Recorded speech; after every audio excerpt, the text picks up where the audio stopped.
সুপ্রিয় ভিউয়ার্স, এই মুহূর্তে আমি আপনাদেরকে দেখাবো ব্রাহ্মণবাড়িয়া আখাউড়া উপজেলার যে পৌরসভা মেয়র ছিলেন কাজলের যে বাড়িটি আসলে কি অবস্থায় রয়েছে। আসলে ভূতের বাড়ি হয়ে গেছে। দূর দূরান্ত থেকে কিন্তু মানুষ এই বাড়িটিকে দেখার জন্য কিন্তু ভিড় জমাচ্ছে বা পাড়ি জমাচ্ছে। আসলে মানুষের কতটুকু ক্ষোভ থাকলে এইরকম পরিস্থিতি দাঁড়ায়, সে কতটুকু মানুষকে জ্বালাতন করেছে, যার দরুন মানুষ সাধারণ জনতা কিন্তু ক্ষুব্ধ হয়ে তার বাড়িটিকে একদম ভেঙে ছুঁড়ে একদম তার জ্বালিয়ে পুড়িয়ে দিয়েছে। আপনার ভিতরের দিকে দেখুন, এই ভিডিওটি শেয়ার দিবেন, অন্যদেরকে দেখার সুযোগ করে দিবেন, আর আমার পেজটি ফলো দিয়ে অ্যাক্টিভ থাকবেন পরবর্তী আপডেট পেতে। আপনাদেরকে সম্পূর্ণ বাড়িটি আমি ঘুরিয়ে দেখার চেষ্টা করব, আশা করি সঙ্গেই থাকবেন আপনারা। বিশেষ করে এই মুহূর্তে যে সিঁড়িটি রয়েছে, এই সিঁড়িটি দিয়েই কিন্তু আমি উপরের দিকে প্রবেশ করতেছি। একতলা দোতলা, তার বাড়ির এমন কোনো জায়গা নেই যেখানে যারা জনতা ছিল আক্রমণ না করেছে। আপনারা দেখতেছেন যে তার বাড়ির টাইলস থেকে নিয়ে সব কিছু কিন্তু এই অবস্থা রয়েছে। আপনারা হয়তো এই মুহূর্তে দেখতেছেন, আমি সম্পূর্ণ ভিডিওতে আপনাদেরকে তুলে ধরবো।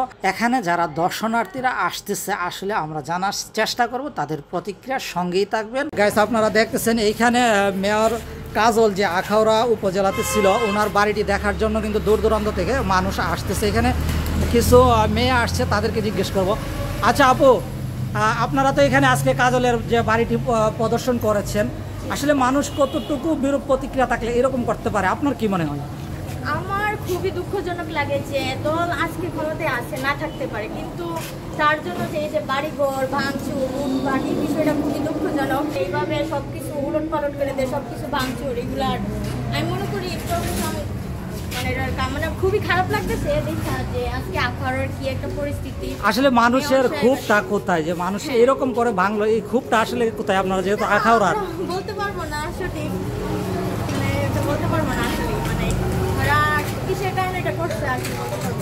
ওকে, আপনাদেরকে ধন্যবাদ। দোতলার মাঝে এই যে কক্ষগুলি আপনারা দেখতেছেন, কক্ষগুলি কিন্তু টাইলস থেকে নিয়ে দরজা থেকে নিয়ে ভিতরের এমন কোনো কিছু নেই যে অক্ষরত অবস্থায় রয়েছে, বা বাথরুমের যে কমোডগুলি রয়েছে সেগুলো কিন্তু এখানে আমার নজরে পড়েনি। আপনারা হয়তো ভিডিওতে দেখতেছেন, আমি আপনাদেরকে ঘুরিয়ে ফিরিয়ে দেখাচ্ছি। এই মুহূর্তে আমি ভিতরের দিকটাতে প্রবেশ করছি দোতলার। আপনারা দেখুন কি অবস্থা। আসলে মনে হচ্ছে যে ভূতের বাড়ি, বা আমরা ভূতের বাড়ি এরকম গল্প শুনে থাকি। আসলে আজকে কাজলের এই বাড়িটি দেখে কিন্তু মনে হচ্ছে যে আসলে এটা ভূতের বাড়ি নাকি একজন মেয়রের বাড়ি, এটাও কিন্তু চেনা যাচ্ছে না। খুবই ভয়াবহভাবে কিন্তু তার একতলা এবং দোতলা পুড়িয়ে ছাই হয়ে গেছে। আর উপরের দিকে আপনারা হয়তো দেখেছেন যে তার বিল্ডিংয়ের কাজ কিন্তু 6তলা অথবা 7তলা এরকম ফাউন্ডেশনের কাজ কিন্তু চলমান রয়েছে। এটা হচ্ছে পিছনের দিকটা, আপনারা যেটা দেখতেছেন তার বাসার পিছনের দিকের দৃশ্যটা।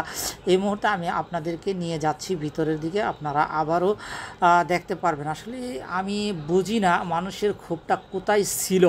আপনারা অবশ্যই কমেন্টে জানাবেন। আপনারা যারা কমেন্ট করবেন আপনাদের প্রতিক্রিয়া কমেন্টে জানাবেন। আমরা এসটিভি ব্রাহ্মণবাড়িয়া আপনাদের কমেন্টের প্রতিক্রিয়াগুলো রিপ্লাই দেওয়ার চেষ্টা করব।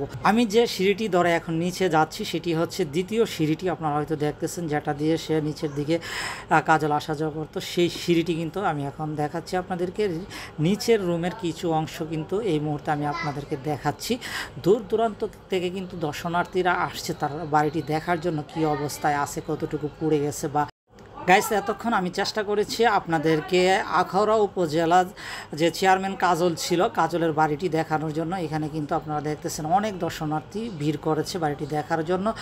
আশা করি আপনারা ভিডিওটি শেয়ার দেবেন, ওনাদেরকে দেখার সুযোগ করে দেবেন। এই প্রত্যাশা রেখে আজকের ভিডিও থেকে বিদায় নিব। ভালো থাকবেন, সুস্থ থাকবেন, সবাইকে নিয়ে সুখে থাকবেন। এসটিভি ব্রাহ্মণবাড়িয়া।